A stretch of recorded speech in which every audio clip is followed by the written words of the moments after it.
वंचित बहुजन आघाडीच्या वतीने मंगळवार दिनांक 4 ऑगस्ट रोजी नाशिक महानगरपालिकेच्या राजीव गांधी भवनासमोर नाशिक वाचवा अभियान अंतर्गत शहरातील रस्त्यांवरील खड्ड्यांविरोधात भव्य जनआंदोलन करण्यात आले।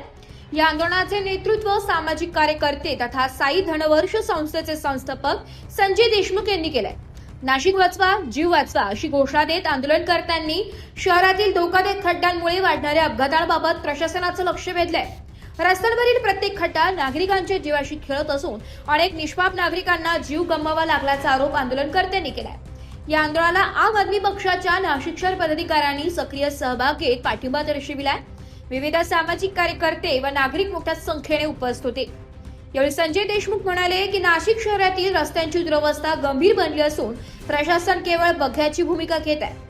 शहरातील सर्व प्रमुख रस्त्यांवरील खड्डे तातडीने बुजवून नागरिकांना सुरक्षित प्रवासाची हमी द्यावी अशी मागणी त्यांनी केली आहे। तसेच लवकरात लवकर खड्डे बुजवण्याचे काम सुरू झाले नाही तर यापेक्षाही अधिक तीव्र स्वरूपाचे जन आंदोलन छेडण्यात येईल असा इशारा त्यांनी प्रसारमाध्यमांशी बोलताना दिलाय।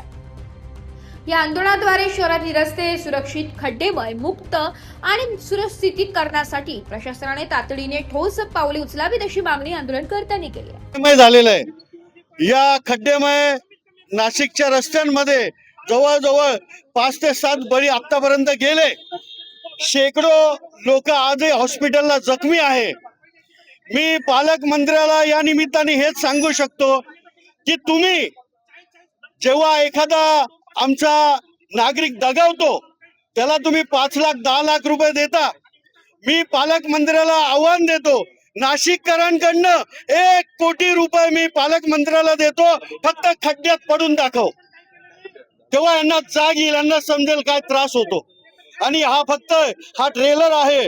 पुढे भविष्यामध्ये एकाही या नगरपालिकेतल्या अधिकाऱ्याला सुद्धा आम्ही फिरू देणार नाही। हे काम लवकरात लवकर झालं पाहिजे। धन्यवाद। नाशिकमध्ये गेल्या महिन्याभरामध्ये सर्वसामान्य नाशिककरांच्या 5 लोकांचा बळी गेलेला आहे आणि हा बळी फक्त खड्ड्यांमुळे गेलेला आहे। आणि खड्डे कशामुळे पडलेत तर नाशिक पूर्ण खोदून ठेवलेलं आहे या प्रशासनाने। कुंभमेळा मंत्र्याला जून महिन्यापर्यंतची डेडलाईन दिली असताना आपले ते कॉन्ट्रॅक्टर आहे त्यांना डेडलाईन दिली असताना नंतरही अजूनही संपूर्ण नाशिक खड्ड्यामय झालेलं आहे। या नाशिकमध्ये सर्वसामान्य माणूस काय मरण्यासाठी जगतोय का? हे प्रशासन ढिम्म प्रशासन, ज्यांना जाग येत नाही, जे टक्केवारीमध्ये ते कोंबून बसलेले आहेत, यांना जो व्हायरस तसा कोरोनामध्ये झालेला होता, आमच्या शेटणी म्हणजे पंतप्रधान नरेंद्र मोदींनी थाळी वाजून व्हायरस घालवला होता, तसा ह्या नाशिक महानगरपालिकेमध्ये भ्रष्टाचाराचा व्हायरस बसलेला आहे।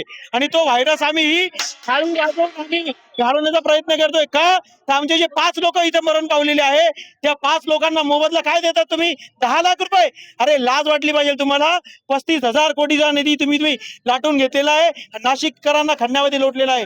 येता काळ हा नाशिककर तुम्हाला रस्त्यावरती येईल आणि रस्त्यावरती येऊन तुम्हाला जाब उतरेल। आम आदमी पार्टी सातत्याने रस्त्यांच्या गटारींच्या आणि नाशिककरांच्या प्रश्नांसाठी उतरत असते।